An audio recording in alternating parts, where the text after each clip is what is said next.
बुढ़ापा शांति की व्यवस्था के लिए है। नंबर 1, जिनके घर में बड़े बुजुर्ग हैं उनको मैं सीख देना चाहूंगा, वो अपने बड़े बुजुर्गों की भरपूर सेवा करें। पहली सीख उनको देना चाहूंगा, क्योंकि उनकी तकदीर तेज है कि उनके घर में वयोवृद्ध लोग हैं। उनकी सेवा शुश्रूषा का बिल्कुल ख्याल रखें। एक बार हाथ खड़ा करेंगे वे लोग जिनके घर में बूढ़े दादा दादी हैं। इतने लोग हैं जिनके घर में बूढ़े दादा दादी, मम्मी पापा, कोई भी बूढ़ा महिला या बूढ़ी पुरुष है जिनके घर में वे लोग हाथ खड़ा करो। कौन कौन है? क्या वे एक पल के लिए अपनी जगह पे खड़े होंगे? जिनके घर में वयोवृद्ध लोग हैं, चाहे वो दादा हो, दादी हो, मम्मी हो, पापा हो, बहुत सुंदर। आप सब के घर में कोई ना कोई वयोवृद्ध व्यक्ति है। मैं सबसे पहले आप लोगों का अभिनंदन करता हूं। आप बड़े पुण्यशाली लोग हैं जिनके घर में वयोवृद्ध लोग हैं, क्योंकि बूढ़ा पेड़ फल तो नहीं देता पर छाया जरूर देता है। और किस्मत वाले होते हैं वे लोग कि जिनके घर में बड़े बुजुर्गों की साया होती है। अरे ये तो कोई हमसे पूछे कि हमारे वयोवृद्ध माता पिता संत बने और जब वो दुनिया से चले गए तो हमने जीवन में क्या खोया। सच्चाई तो यह है, बड़े बुजुर्ग वो होते हैं जिनके आशीर्वाद के तले, जिनकी दुआओं के तले, जिनके अनुशासन के तले, जिनकी व्यवस्थाओं के तले आज मैं अपने जीवन को सही तरीके से जी सकता है। और जिस दिन घर में नजर रखने वाले बड़े बुजुर्ग चले जाते हैं तो पांचों बेटे अपने अपने मते जीने लग जाते हैं, सारी बहुएं अपने अपने मते जीने लग जाती हैं। एक घर में बड़ा होता है तो पूरे घर को अनुशासन में बांध कर रख सकता है। उसकी आंख की शर्म पूरे घर को एक बनाकर रखती है। आप तकदीर वाले हैं जिनके घर में बड़े बुजुर्ग हैं। अगर ऐसा है और हमसे अगर आप प्रेम करते हैं, हमारी बातों पर भरोसा करते हैं, हमारी बातों पर विश्वास करते हैं और हमें दिल से चाहते हैं, तो आज ये अपने जीवन का नियम लीजिए कि सुबह उठकर घर के जो बड़े बुजुर्ग हैं उनको घुटने टिका के प्रणाम करेंगे और रात को सोने से पहले 2 मिनट ही सही उनके पांव या कमर दबाकर उनकी पगथली में मालिश कर उनको सुख की नींद देकर सुलाएंगे। याद रखना, जिस घर में रात को सोने से पहले घर की बहुएं और बच्चे अपने बड़े बुजुर्गों की सेवा करके सोते हैं, वहां की रात रात नहीं होती, वहां की हर रात अपने आप में दिवाली होती है। मेरी गारंटी है उस घर में लाइट जा सकती है पर घर में कभी अंधेरा नहीं हो सकता है। घर में हमेशा उजाला रहेगा, घर में हमेशा रोशनी रहेगी, घर में हमेशा प्रकाश रहेगा। और शर्तिया कहता हूं, आपके घर में सदा स्वर्ग बना हुआ रहेगा। चलो, किस किस के भीतर आत्मा है? जो लोग खड़े हुए हैं, ये जो सैकड़ों युवा लोग खड़े हुए हैं, विशेषकर मैं उन सारे युवाओं से कहना चाहूंगा, मेरे भाई दोस्तों को टाइम दीजिए, बाहर घूमने फिरने जाइए, मोबाइल पर गप्पे मारिए, बाइक में घूमिए, पढ़ाई लिखाई कीजिए, नेट पर चलिए, अपने व्हाट्सएप पे समय लगाइए, चाहे इच्छा हो तो जो कीजिए, पर केवल अपनी जिंदगी के 10 मिनट रोज अपने बड़े बुजुर्गों को जरूर दीजिए। रात को उनकी कमर दबाइए, पांव दबाइए। दादी साहब आपके अनुकूलता है, दादी साहब आपके साथा है, दादी साहब आपके अनुकूलता है, दादी साहब आपके साथा है। मेरे भाई, जिंदगी में वैलेंटाइन डे की इंतजारी मत करो कि 14 फरवरी आएगी और छिप छिपा कर हम किसी को कहेंगे आई लव यू। अगर कहना है आई लव यू तो सुबह उठते ही दादा साहब के गले लगो और कहो दादा आई लव यू। और रात को सोने से पहले उनके पांव दबा कर कहो दादा आई लव यू। मैं शर्तिया कहता हूं, आपके बीमार दादा अगर स्वस्थ न हो जाए। हमारे पास एक युवक आया था और युवक ने आके कहा कि मेरे दादा को पैरालिसिस, बोल नहीं पा रहे हैं, जबान उनकी बंद हो गई। चंद्रप्रभ जी महाराज की आदत है, ये जब भी किसी को नुस्खा बताते हैं तो लीक से हटकर होता है। और उन्होंने कहा कि तू एक काम कर, तुम्हारे दादा को पैरालिसिस हो गया, जबान बंद हो गई, एक काम किया कर, रोज सुबह उठकर प्रणाम किया कर और प्रणाम करके बोला कर दादी साहब आई लव यू। क्या बोला कर दादा साहब? जोर से बोलो, आई लव यू। आपको यूं तो सार्वजनिक बोलने का मौका नहीं मिलता पर आज मैं दे रहा हूं, सब बोलो आई। तो उससे कहा कि दादा साहब को बोला कर जाकर के कि आई लव यू। उसने कहा ये क्या होगा, अरे बोल तो सही। वो अगले दिन सुबह उठा, पहली बार जिंदगी में दादा को उनका पोता धोख लगा रहा था, प्रणाम कर रहा था। दादा साहब के गले में पहले से जबान बंद, बोल नहीं पा रहे थे, you you you you you you हाथ कर करके आशीर्वाद दे रहे थे। पहले दिन, दूसरे दिन, तीसरे दिन, महीना बीता, 2 महीना बीता। वो युवक आया, कहा गुरुजी मैं रोज बोल रहा हूं, कुछ नहीं हो रहा है। गुरुजी ने कहा बोलता रहे तो देख तो सही चमत्कार क्या होता है। वो रोज जाता, धोख लगाता, दादा साहब के चिपक के गले लगता, Dada Saheb I love you, Dada Saheb I love you, Dada Saheb I love you. 6 महीने बीत गए, चमत्कार तो होना ही था। 6 महीने बीत गए और एक दिन बच्चे का जन्मदिन था। पोते का जन्मदिन था। पोता गया दादा सा के पास, धोख लगाई और धोख लगा कर कहा, दादा आज मेरा बर्थडे है। और ये कहते हुए दादा से लिपट गया, दादा आई लव यू, दादा आई लव यू, दादा आई लव यू। दादा सा का गला, दादा सा की आवाज 4 साल से बंद थी, पैरालिसिस से बीमार थे। पर जानकर आप आश्चर्य करेंगे, ये वो सत्य घटना मैं आपको सुना रहा हूं कि पहली बार जब अपने बर्थडे पर बच्चे ने दादा साहब को धोख लगाकर उनके गले लगकर कहा, दादा आई लव यू, तो पता नहीं अचानक दादा की अंतरात्मा में क्या शक्ति जगी और वो बोल पड़े, आई लव यू बेटा, आई लव यू बेटा, आई लव यू बेटा, आई लव यू। अगर आपको लगता है दादा साहब के बीमार पड़े हैं, आप उनको प्रेम दीजिए, सेवा कीजिए, सत्कार कीजिए, सम्मान दीजिए। अगर आपके दादा साहब वापस पांव में खड़ा ना हो जाए तो हमारे प्रवचन में आना बंद कर दीजिए। अगर वे वापस अपने पांव पे खड़े न हो जाएं, स्वस्थ जिंदगी के मालिक न बन जाएं, उनकी जिंदगी में खुशियां न बढ़ जाएं। जब आप बच्चे थे तब उन्होंने आपको जीवन की खुशियां दी, आज वे बूढ़े हो गए तो आप उन्हें खुशियां लौटाइए। जब आप बच्चे थे आपकी हर जिद को उन्होंने पूरी की थी, आज वे बूढ़े हो गए हैं, आप उनकी इच्छाओं को पूरा कीजिए। जब आप बच्चे थे उन्होंने आपके लैट्रिन पेशाब साफ किए थे, आज वे बूढ़े हो गए हैं, आप उनके कपड़ा साफ करने का गौरव महसूस कीजिए। नौकरों के हवाले मत कीजिए, अगर आप कितने भी अमीर क्यों न हैं, पर याद रखिएगा अपने बड़े बुजुर्गों की सेवा को कभी नौकरों के हवाले मत कीजिएगा कि दादी साहब को नौकर संभालें, दादा साहब को नौकर संभाल लें। जिंदगी में इस बात का गौरव कीजिए, जो लोग खड़े हैं वे उन बैठे वाले लोगों से ज्यादा किस्मत वाले हैं कि उनके घर में बड़े बुजुर्ग हैं, उनके घर में माइत हैं, उनके घर में वयोवृद्ध लोग हैं, उनके घर में साक्षात ईश्वर है जो उनको रोज आशीर्वाद देने के लिए घर में विराजमान है।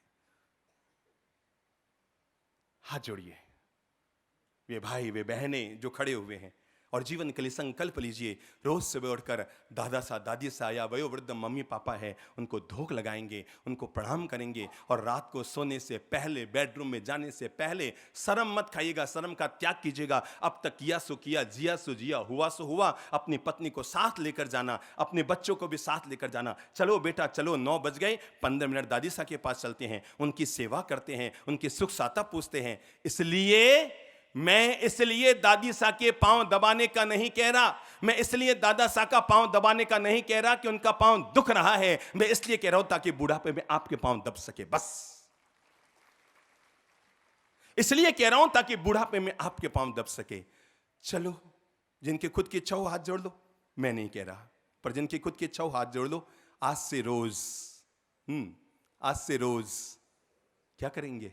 सुबह उठकर दादा दादी को धोख लगाएंगे और रात को सोने से पहले, अब आप बोलो, उनकी 5 मिनट जोर से बोलो, जोर से बोलो, सेवा करेंगे।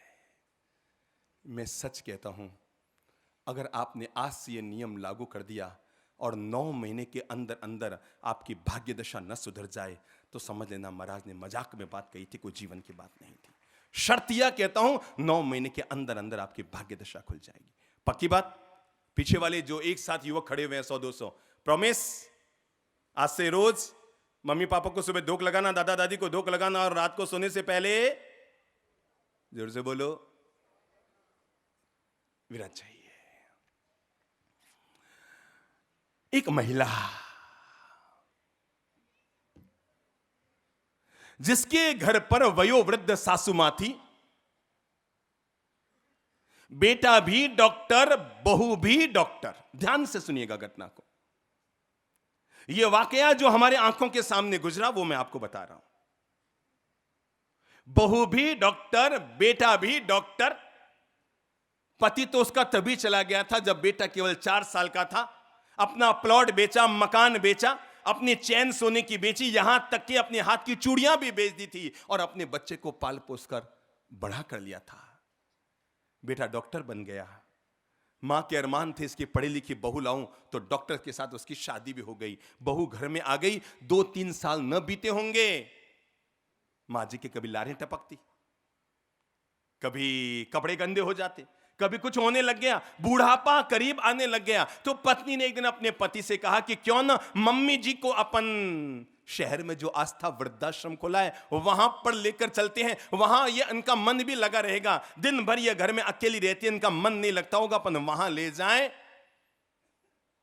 एक दिन बेटे ने कहा, मम्मी मैं आपको अपना घर लेके चलता हूं। मम्मी ने सोचा बेटे ने शायद कोई नया मकान बनाया होगा और उस मकान का नाम क्या रखा है? अपना घर रखा होगा। बड़ी खुश हुई, कहा लो मम्मी अपना सामान वगैरह इकट्ठा कर लो। सामान लोहे की पेटी में डाल लिया, इकट्ठा किया, रवाना हुए और रवाना होकर एक अपना घर लिखा हुआ था वहां पहुंच गए। अंदर गए तो बूढ़े बूढ़ियों को देखकर जिंदगी में अब तक न करते 100 बार वृद्धाश्रमों में जाने का काम पड़ा है, पर मैंने देखा है वृद्धाश्रमों में मजदूरों के माँ बाप कम मिलते हैं। किसी इंजीनियर के, किसी डॉक्टर के, किसी वकील के, किसी पढ़े लिखे आदमी के, पैसे वाले लोगों के माँ बाप वहां पर ज्यादा नजर आ जाया करते हैं। किसी को पूछता ना आपका बेटा किस, कोई कहता है डॉक्टर है, कोई कहता है इंजीनियर है, कोई कहता है ये है, क्योंकि कम पढ़े लिखों के आंख के शर्म होती है, इज्जत का हवाला होता है, माँ बाप को निकलने नहीं देते। पढ़े लिखों को लगता है दुनिया में इज्जत होती क्या है। वृद्धाश्रम आ गया, महिला ने सब महिलाओं को, पुरुषों को देखा तो वो समझ गई और उसने कहा बेटा यहां कहां ले आए? कहा मम्मी आप यहां रहो, घर में आपका मन नहीं लगेगा, पोते पोतियां पढ़ाई नहीं कर पाते हैं और ये वो। मां ने कहा बेटा क्या बात करता है, मैं यहां नहीं रह सकती, मेरा मन नहीं लगेगा, पोते पोतियों के मेरा मन नहीं लगेगा, मैं नहीं रह सकती, मेरा मन नहीं लगेगा।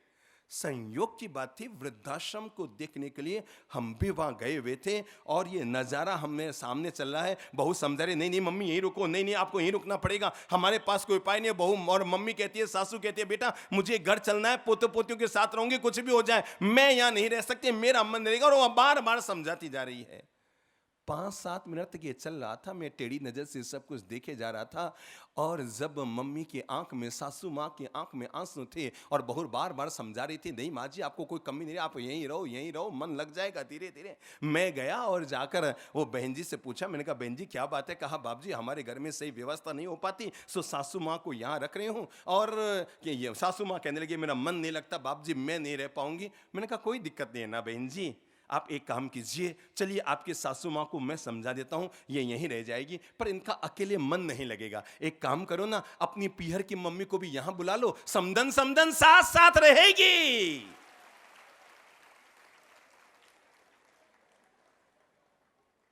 समदन साथ साथ रहेगी और जिसका मन नहीं लग रहा है एक दूसरे से मन को बहलाती रहेगी। बहू के पास सासू माँ को वापस घर ले जाने के अलावा कोई रास्ता नहीं था।